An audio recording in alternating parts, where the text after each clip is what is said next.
Bonjour à toutes et à tous, et surtout, bonjour à vous, Dr Zakir Naik. C'est un immense plaisir de partager cet espace de dialogue avec vous aujourd'hui.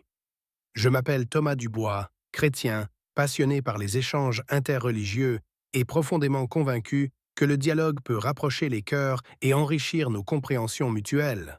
En tant que chrétien, je me demande comment le texte qui parle d'Abu Lahab et de son opposition au prophète Mohammed peut-il offrir des enseignements qui touchent non seulement les musulmans, mais aussi les chrétiens. Dr Naik, j'aimerais que vous nous guidiez dans la compréhension de cette sourate.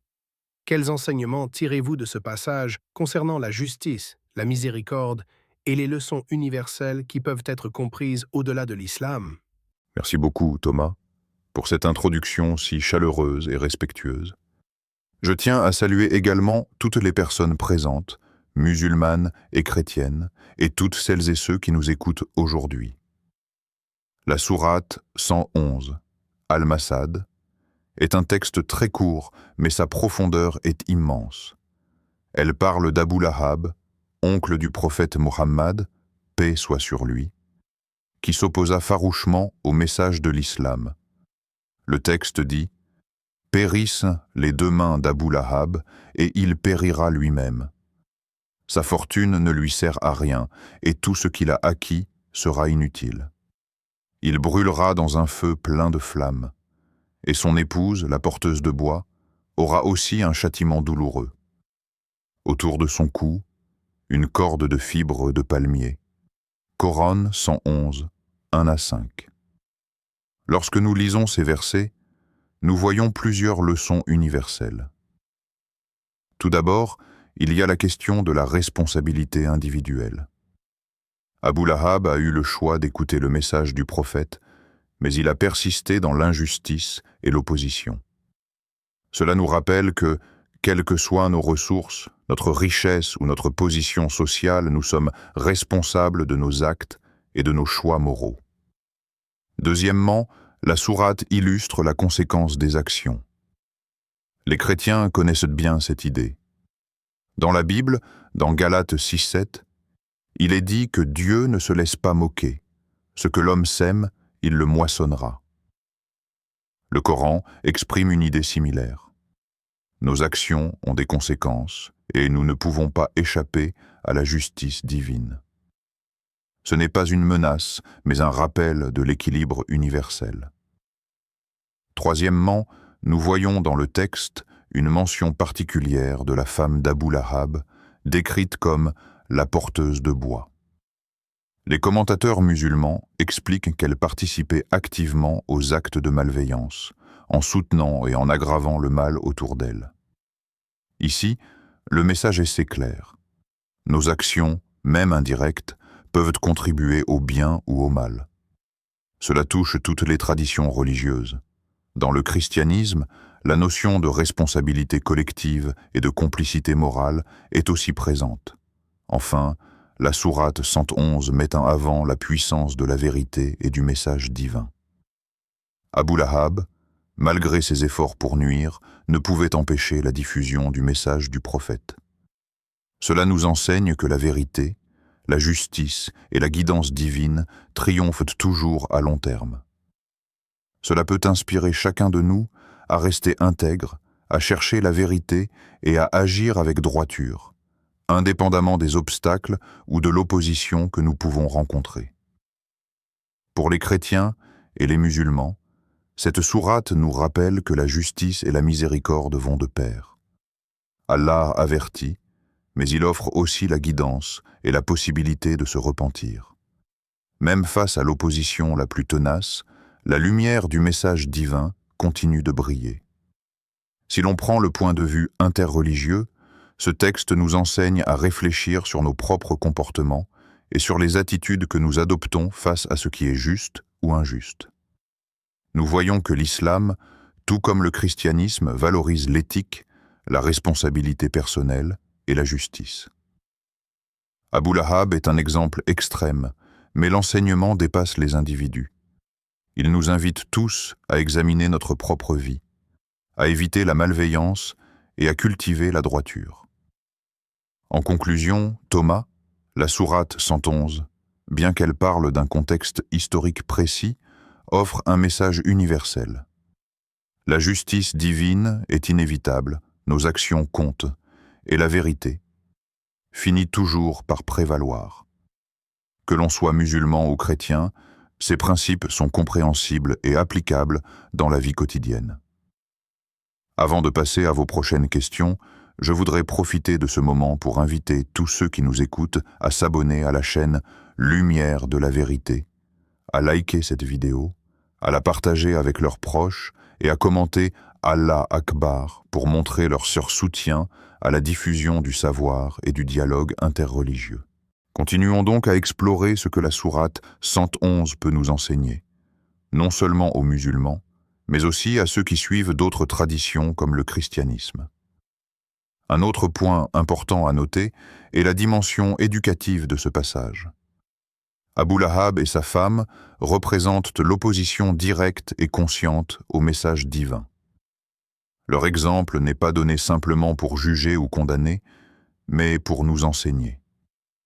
Dans le Coran, nous trouvons souvent cette approche. Les histoires et les exemples de personnes du passé sont là pour que nous réfléchissions sur notre propre comportement. Par exemple, dans la sourate 2, verset 2, Allah dit que le Coran est « guide pour les pieux ». Cela inclut tous ceux qui cherchent la vérité sincèrement, pas seulement les musulmans. Ainsi, même pour un chrétien qui réfléchit sur la vie, les choix et les conséquences, le récit d'Abu Lahab devient un miroir. Il nous invite à évaluer nos propres réactions face à la vérité et au bien. De plus, nous pouvons tirer un enseignement sur la patience et la persévérance dans la propagation de la vérité. Abu Lahab a essayé de s'opposer, de décourager le prophète et même d'influencer son entourage. Mais le message de l'islam n'a jamais été arrêté. Ceci est très pertinent pour le dialogue interreligieux. Il nous rappelle que la vérité, même si elle est confrontée à des résistances, finit toujours par se manifester par la sagesse, la justice et la clarté. Nous pouvons également examiner le rôle des influences négatives et de la complicité.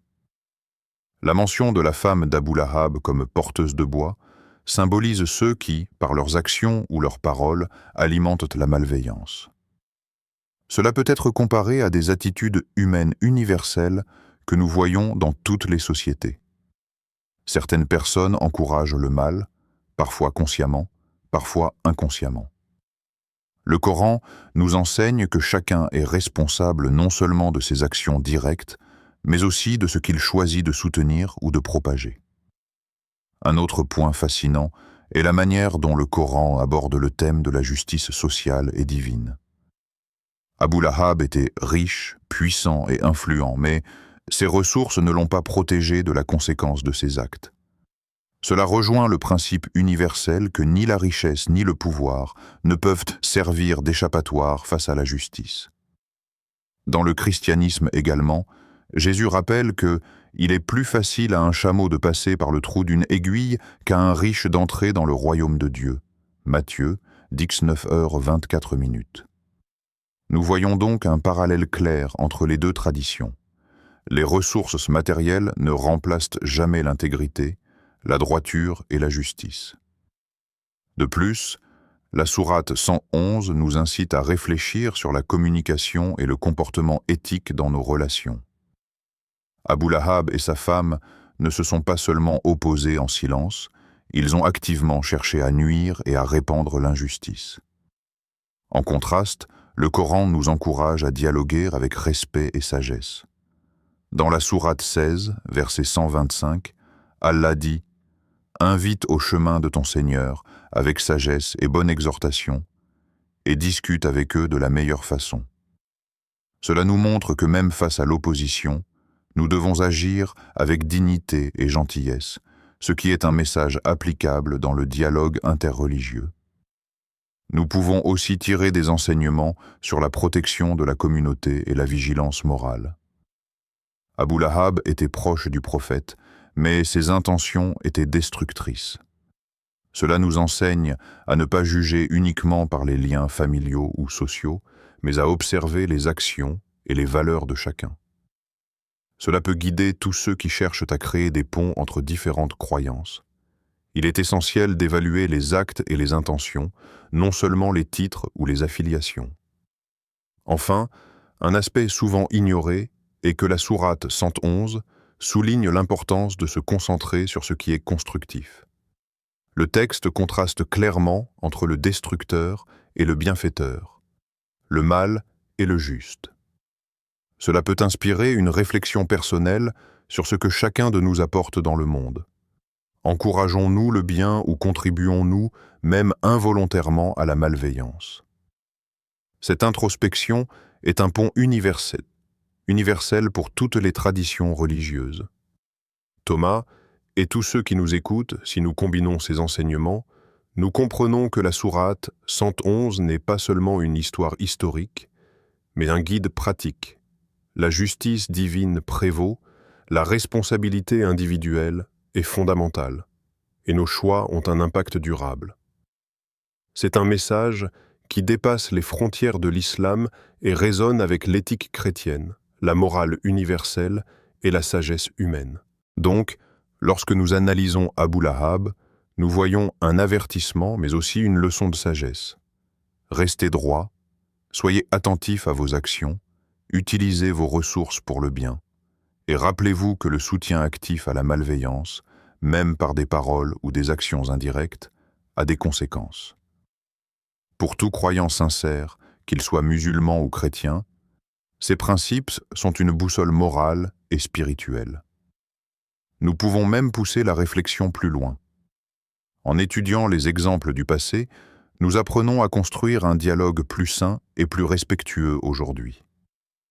Au lieu de juger ou de condamner, nous comprenons que les textes sacrés enseignent à réfléchir sur notre comportement, à corriger nos erreurs et à favoriser la justice et la vérité dans nos vies quotidiennes. La sourate 111 nous montre donc que l'opposition n'est pas seulement un problème historique, elle est aussi un rappel pour chaque génération de choisir la droiture plutôt que la malveillance, la vérité plutôt que le mensonge, et la justice plutôt que l'injustice.